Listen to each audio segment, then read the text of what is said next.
Voilà pourquoi je regarde One Piece alors que j'ai plus de 35 ans. Ce que j'ai adoré dans ce chapitre, bien sûr, c'est le discours de Ronya, parce que c'est un discours qui nous rappelle le sacrifice, et c'est un thème hyper important pour Eiichiro-Oda, puisque dans chacun des arcs, on a eu un personnage qui a dû se sacrifier pour protéger les siens, pour protéger une idéologie, ou pour protéger certains choix. Et c'est, pour moi, les actes qui ont le plus d'impact au niveau émotion sur ma vision de l'œuvre. Par exemple, si je prends l'arc d'Alabasta, aujourd'hui, si je dois te citer un seul acte, l'action la plus masterclass de cet arc, je vais forcément te parler du sacrifice de Peel avec la bombe. Ce qu'il a fait pour pouvoir protéger les gens d'Alabasta m'a profondément touché.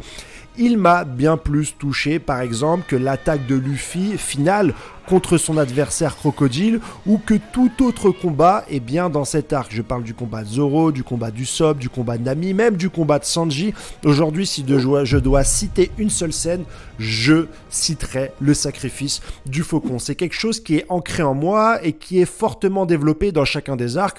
On a par exemple le sacrifice de Pedro ou le sacrifice du docteur Iluluk, qui, pour protéger un petit peu Chopper, va émettre de lui dire que les champignons qu'il a mangés vont porter atteinte à sa vie.